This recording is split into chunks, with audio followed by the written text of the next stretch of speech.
Existe esquerda hoje, Boulos? Porque, na minha opinião, não existe, tá ligado? O que Depende você de qual tem... é o conceito. O que eu considero como esquerda, pra mim, assim, o que define a esquerda, né, é quem luta contra a desigualdade social como o primeiro conceito. A desigualdade em todos os níveis. Então, desigualdade social, nós estamos falando de desigualdade racial, de desigualdade de gênero.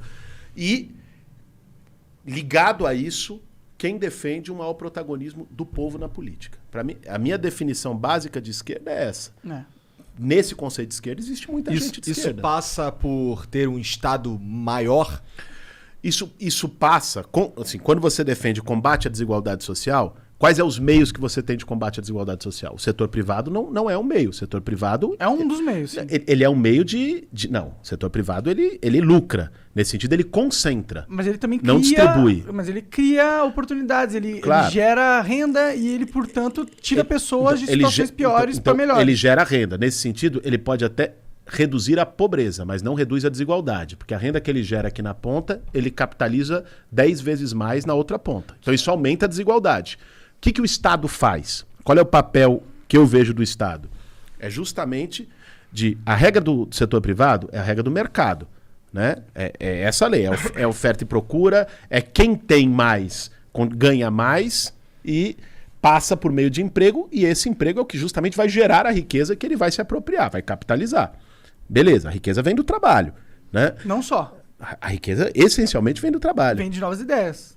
Sim, mas isso é trabalho, trabalho intelectual. É uma forma de trabalho. Isso é verdade. Né? O trabalho não é só manual. Não é manual, e tal. Existem mas a riqueza é produzida pelo trabalho humano. Com certeza. E quem se apropria dessa riqueza do trabalho humano são os donos das grandes empresas, no caso de uma sociedade capitalista.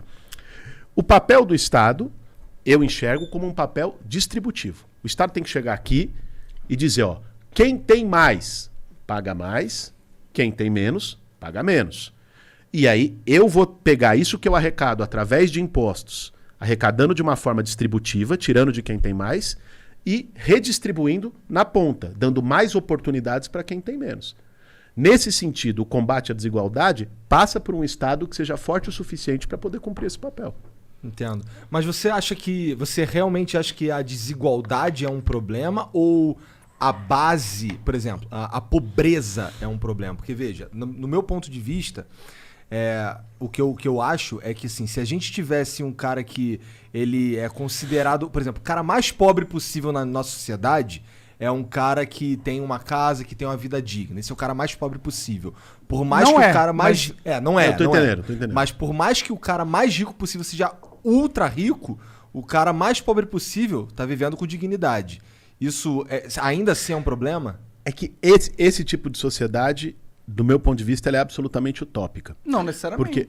Porque a assim, gente tem micro-sociedades que funcionam assim. Mas que funcionam assim com base também na exploração da pobreza de outros, né? Foram sociedades que historicamente se construíram como metrópoles de outras colônias, né? Para existir uma Europa com padrão de vida como ela tem hoje, existe uma África com padrão de vida que ela tem hoje. Existe uma América Latina com padrão de vida que ela tem hoje. Eu concordo, mas eu discordo disso aí. Mas historicamente foi assim Como que se construiu. Não, eu concordo que... eu concordo que eu acho que a África teve um papel fundamental em gerar riqueza para a Europa, tanto que, por exemplo, a Índia, não sei que não está na África, mas a Índia era colonizada pela Inglaterra e muita riqueza foi extraída de lá. Eu entendo esse argumento. Eu acho que a gente só não pode esquecer que existe muito que se gera... Tipo, toda a riqueza do mundo não foi tirada de alguém. Existem riquezas que é tirada literalmente do nada, tá ligado? Você pega uma árvore, você corta a árvore e faz uma mesa, você transformou aquilo que tinha um valor X no valor 2X. E aquele valor... Tirado da natureza. Tirado da natureza. Mas aquele valor vem da sua criatividade e tal. Então, existem muitos recursos que vêm e que não necessariamente vieram porque uma civilização escravizou a outra, sabe? A gente tem que tomar cuidado para não colocar todo o patamar onde a Europa tá nas costas de uma atitude dessas. Entendeu? Mas você quer... Não, claro, eu não tô aqui... Eu tô aqui só questionando uma ideia de que a sociedade capitalista é capaz de produzir para o mundo inteiro esse padrão que você se referiu. Que todo mundo viva bem e alguns vivam bilionariamente bem. Né? Isso Por que eu digo? Vamos pegar um exemplo da própria dinâmica do Você capitalismo. acha que é incapaz ou é capaz? Eu acho que ela é incapaz de Incapaz? produzir isso. Acho que o capitalismo é incapaz pela sua própria dinâmica e pelas suas próprias leis. Vou dar um exemplo. Tá bom, depois eu quero contra-argumentar, mas vai. Mas vamos lá. Não, mas só para ser Tá um pouco bom, mais tá bom. claro, dar um exemplo. O capitalismo, ele está baseado, sobretudo, numa ideia de livre concorrência. Então, para uma empresa, vamos pensar um setor de águas engarrafadas, né? Setor de águas engarrafadas tem essa aqui que é a Nestlé, tem a outra que é a Minalba, tem a não sei o quê. A Nestlé vai ganhar a concorrência, suponhamos aqui, fora mecanismos de monopólio, certo? Ela vai ganhar a concorrência se ela conseguir vender essa água por um preço mais barato do que a Minalba, porque aí ela vai ir dominando mais mercados a partir disso. Para ela vender essa água a preço mais barato do que a Minalba, ela tem que melhorar suas tecnologias. Então ela tem que, eventualmente, comprar uma máquina ou produzir uma máquina que produza 1.000 garrafinhas d'água em 5 minutos, enquanto a Minalba só produz 500 garrafinhas d'água em 5 minutos. Assim, o capitalismo estimula o desenvolvimento tecnológico, através da livre concorrência. E aí todas as empresas querem ter a tecnologia de ponta, porque com isso ela produz mais em menos tempo e a partir disso ela ganha mercado. Mais competitivo. Muito bem. Isso gerou, ao longo da história, um avanço, várias revoluções industriais. A última que nós tivemos há 30 e poucos anos atrás foi a da microeletrônica e da robótica. Agora nós estamos vivendo uma nova, a quarta revolução industrial, que é a do 5G e da inteligência artificial. A cada revolução industrial, se substitui o trabalho humano, né? Então você tira... Quem produzia essa garrafinha era uma pessoa, passou a ser máquinas com a supervisão de uma outra pessoa.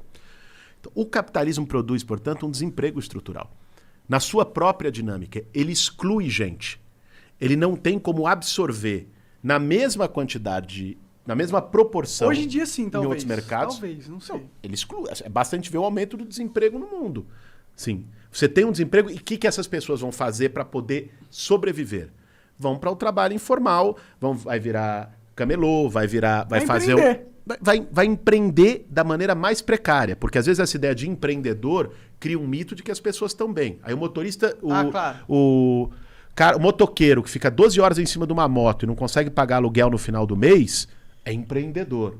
Não, cara, ele é um trabalhador super explorado, fudido, que não deixaram outra alternativa para ele. Um Uber né? ou um entregador como empreendedor. Mas é assim que eles são tratados, Entendi, na linguagem de mercado. Né? Então, assim, o que eu estou querendo dizer? A própria lógica, a dinâmica do capitalismo produz uma legião de pessoas que não cabem no sistema. A gente já